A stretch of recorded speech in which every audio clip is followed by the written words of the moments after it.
Après les attaques suicides de la veille, nous avons suivi Thibaut pour une évaluation sécu sur les zones concernées. Les habitants font preuve d'un courage exceptionnel pour défendre les leurs, même avec le peu de moyens dont ils disposent.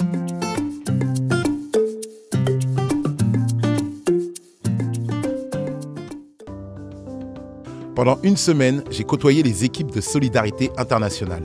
J'ai discuté avec elles pour mieux connaître leur motivation et leur vie ici. J'avais envie de vous les présenter. Une question bête. Moi, ça fait 3 jours que je suis là. Je suis en train de péter un câble. Entre tous les couvre-feux, le fait de ne pas pouvoir sortir dans la ville, de ne pas pouvoir marcher, de ne pas pouvoir aller manger n'importe où, n'importe comment, comme je veux. Comment on fait pour résister? Alors, il y a un truc qu'il faut prendre en compte, que toi, du coup, tu n'as pas forcément ici. Mais nous, on est là pour une raison bien précise. Et cette raison-là, elle prend quand même une grosse partie de notre temps. On est là pour 6 mois, 9 mois, maximum 1 an. Et du coup, ça prend le pas sur le reste. On n'est pas là en train de se dire, putain, merde, on peut pas sortir le soir. On est là en train de se dire, tiens, ce soir, je sais que c'est passé aujourd'hui. On est dans une espèce de dynamique de boulot. C'est ce qui m'a fait plaisir en découvrant le métier, quoi. C'est pas, tu tombes pas sur des gens qui disent on passe notre vie à sauver des vies. C'est le but, mais il n'y a pas cette prétention-là, quoi. C'est le genre de boulot où quand tu bosses, tu as un résultat qui est assez concret. Ouais, tu vois tout de suite, assez quoi. rapidement ce que tu fais. En plus, ça fait du bien au moral. Évidemment, c'est un engagement parce que c'est des sacrifices, parce que le fait de ne pas être avec les proches, le fait de ne pas manger de la bonne nourriture, le fait de... Non, c'est dégueulasse. Non, c'est pas mal de sacrifices parce que c'est des grosses heures de travail, c'est pas mal de pression, pas mal de stress, beaucoup de stabilité, des heures de travail longues.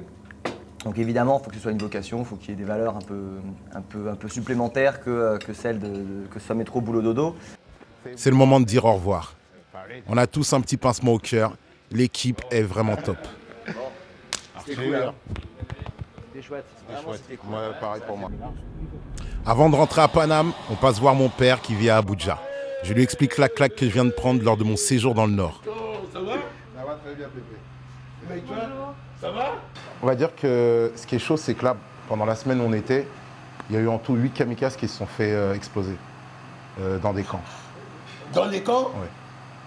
Ce qui me fait mal aussi, c'est le nombre d'enfants, la détresse des gens là-bas, les conditions de vie qui sont catastrophiques.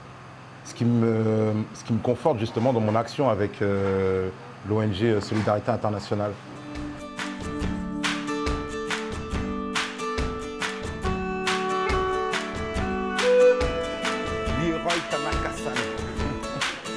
Ils sont vivants? Toujours vivants, frérot. Ça va? Bravo. Vous, félicite. Ça va bien? Qu'est-ce que tu retiens un peu de ta semaine ici? C'est pas du folklore en fait. On n'est pas là pour aller sur le terrain et dire ah, regardez comment on aide les populations, tout ça. C'est pas ça en fait. Vous êtes là pour travailler. Voilà. Et même si il y a un côté chevaleresque entre guillemets, venir en aide quoi, c'est un travail avant tout quoi. Ce que je retiens, c'est l'urgence. Voilà. C'est l'urgence dans laquelle sont les gens que vous aidez. C'est cette urgence-là, quoi. C'est ça que je retiens le plus.